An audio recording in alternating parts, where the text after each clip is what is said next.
ওমানে প্রবাসীদের work permit আকামা ফি দ্বিগুণ হওয়া নিয়ে এই মুহূর্তে একটি বড় আপডেট রয়েছে।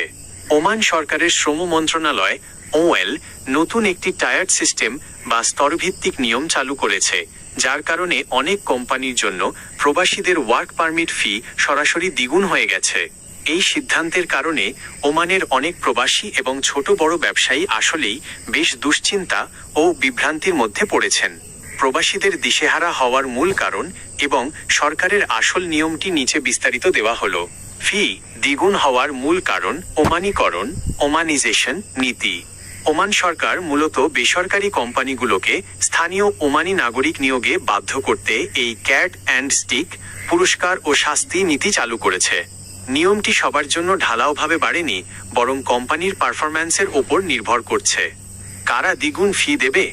লাল ও হলুদ ক্যাটাগরি, যে সমস্ত কোম্পানি ওমান সরকারের বেঁধে দেওয়া নির্দিষ্ট হারে ওমানি নাগরিক নিয়োগ ওমানিজেশন টার্গেট করতে ব্যর্থ হয়েছে, তাদের নন কমপ্লায়েন্ট বা লাল হলুদ ক্যাটাগরিতে ফেলা হয়েছে।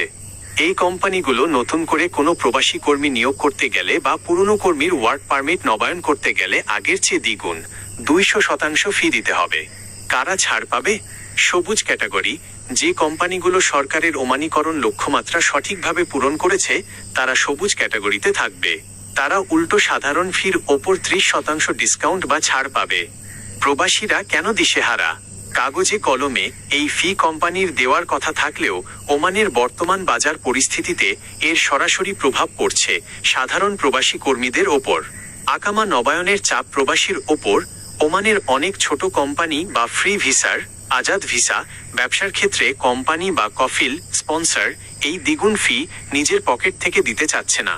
তারা এই বাড়তি খরচের বোঝা প্রবাসী কর্মীদের ওপর চাপিয়ে দিচ্ছে। চাকরি হারানোর ভয়, যেসব ছোট ব্যবসা প্রতিষ্ঠান বা দোকান ওমানি নাগরিক নিয়োগ করতে পারছে না, তাদের জন্য প্রবাসী কর্মী রাখা এখন অত্যন্ত ব্যয়বহুল হয়ে গেছে। ফলে অনেক কোম্পানি খরচ কমাতে প্রবাসী ছাঁটাই করতে পারে। ভিসা নবায়নে বিলম্ব ও জরিমানা। ফি হঠাৎ দ্বিগুণ হয়ে যাওয়ায় অনেক প্রবাসী সময় মতো আকামা নবায়নের টাকা জোগাড় করতে পারছেন না। ফলে তাদের আকামার মেয়াদ শেষ হয়ে অবৈধ হয়ে যাওয়ার এবং দৈনিক 10 ওমানি রিয়াল করে জরিমানা গোনার ঝুঁকি তৈরি হচ্ছে।